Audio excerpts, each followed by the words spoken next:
టోటల్గా 414లో 175 స్థానాల్లో కాంగ్రెస్ పార్టీ ముందంజలో ఉన్నటువంటి సందర్భం.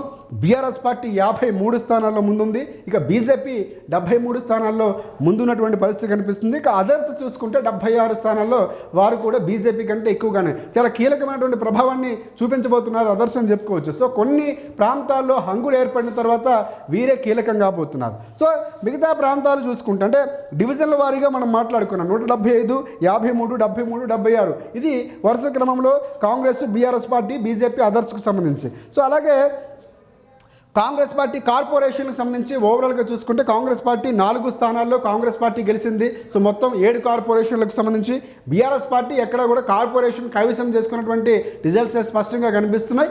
అలాగే బీజేపీ పార్టీకి సంబంధించి అక్కడ 2 స్థానాల్లో బీజేపీ పార్టీ గెలిచినటువంటి మనకి స్పష్టంగా కనిపిస్తుంది. బీజేపీ 1 స్థానంలో గెలిచింది. ఎస్, బీజేపీ 1, కాంగ్రెస్ 4 స్థానాల్లో ఉన్నటువంటి సందర్భం. హంగు 2 ఏర్పడ్డాయి. ఓవరాల్గా 7కు సంబంధించి 6 స్థానాల్లో కాంగ్రెస్ పార్టీ ఉంది, 1 స్థానంలో మాత్రమే బీజేపీ ఉంది. మిగతా 2 స్థానాలకు సంబంధించి మిగతా స్థానాల్లో కూడా హంగు ఉన్నటువంటి సందర్భం కనిపిస్తుంది. 4, 2, 1 ఇది వరుస క్రమంలో కొనసాగుతున్నటువంటి సందర్భం. ఇక మున్సిపాలిటీ విషయానికి వస్తే మున్సిపాలిటీలు ఓవరాల్గా చూసుకుంటే 66 స్థానాల్లో కాంగ్రెస్ పార్టీ విజయ దుందుబి కొనసాగిస్తున్నటువంటి సందర్భం. ఇంకా సంఖ్య పెరగబోతుంది. సో బీఆర్ఎస్ పార్టీ 15 స్థానాల్లో అక్కడ మున్సిపాలిటీలు కైవసం చేసుకుంది. బీజేపీ 1 స్థానంలో మున్సిపాలిటీలు కైవసం చేసుకున్నటువంటి అప్డేట్స్ మనం చూస్తున్నాం. ఎస్, ఇందాక మనం డివిజన్లో మాట్లాడుకున్నాం. 175 Congress party, 53 BRS party, BJP 73 స్థానాలు, అదర్స్ 76 స్థానాల్లో ఉన్నటువంటి సందర్భం కనిపిస్తుంది. ప్రధానంగా కార్పొరేషన్లకు సంబంధించి కానీ లేకపోతే మిగతా ఎక్కడ కూడా కాంగ్రెస్ పార్టీ వెనకడుగు వేసినటువంటి సందర్భం లేదు. క్లియర్ కట్గానే వారికి ఒక మ్యాండేటరీ ఇచ్చినటువంటి సందర్భం కనిపిస్తుంది. సో ఎస్, మనం ఇందాక వార్డుల పరంగా మాట్లాడుకున్నాం.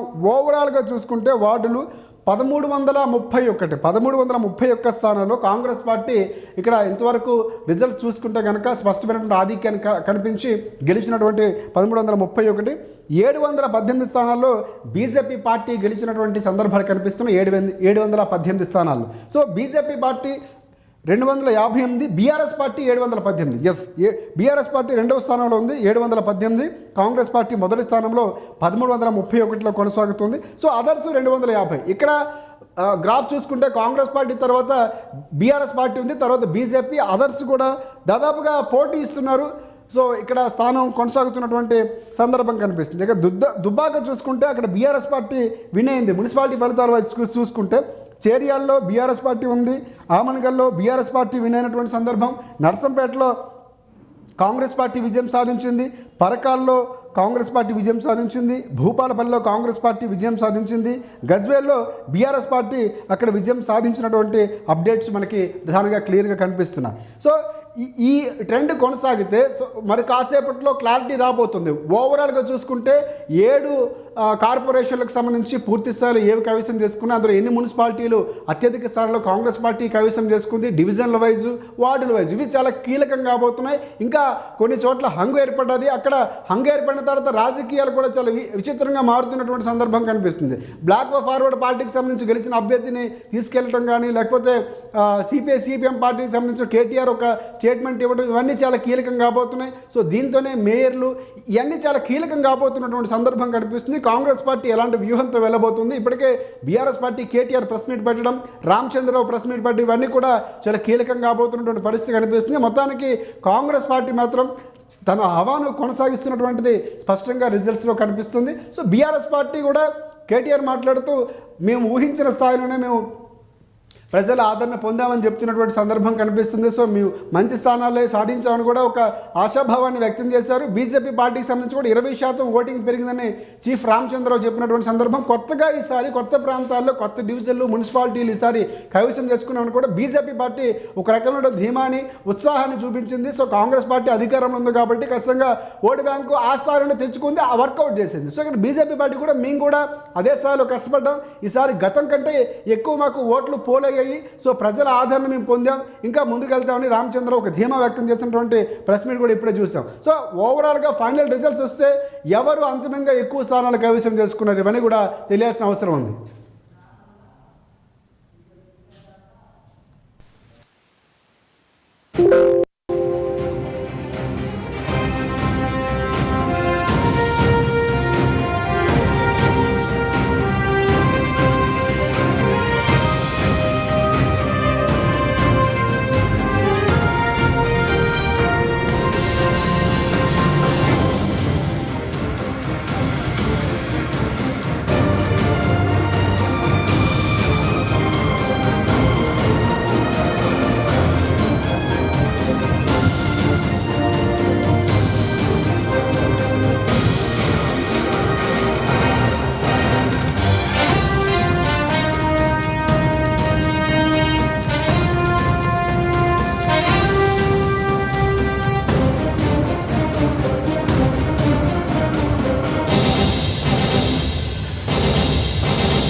రైట్. కొన్ని మున్సిపాలిటీలకు సంబంధించి కార్పొరేషన్లకు సంబంధించినటువంటి అప్డేట్స్ అందుతున్నాయి. ప్రధానంగా నల్గొండకు సంబంధించి ఒకసారి మనం చూసుకుంటే నల్గొండ కార్పొరేషన్ అక్కడ కాంగ్రెస్ పార్టీ హస్తగతం చేసుకున్నటువంటి సందర్భం ఉంది. నల్గొండ కార్పొరేషన్గా ఏర్పడిన తర్వాత తొలిసారిగా జరిగిన ఎన్నికల్లో అక్కడ అధికార కాంగ్రెస్ పార్టీ సత్తా చాటింది. సో అత్యధిక స్థానాల్లో అక్కడ గెలుచుకున్నటువంటి సందర్భంగా మొత్తంగా 48 డివిజన్లు అక్కడ ఏర్పడ్డాయి. 48 డివిజన్లకు సంబంధించి 27 స్థానాలు అక్కడ కాంగ్రెస్ పార్టీ కైవసం చేసుకుంది. అలాగే మేయర్ పీఠాన్ని కూడా దక్కించుకుంది కాంగ్రెస్ పార్టీ. సో మిగతా స్థానాల్లో బీఆర్ఎస్ పార్టీ 9 స్థానాల్లో గెలుపొందితే BJP 3, AIFD all India forward bloc కంపెనీకి పార్టీకి సంబంధించి అక్కడ 4 స్థానాల్లో గెలుచుకుంది. ఇక్కడ కవిత కూడా ఇలాంటి గుర్తుపైన దీనికి సంబంధించినటువంటి గుర్తుపైన పోటీ చేస్తున్నటువంటి సందర్భం ఉంది.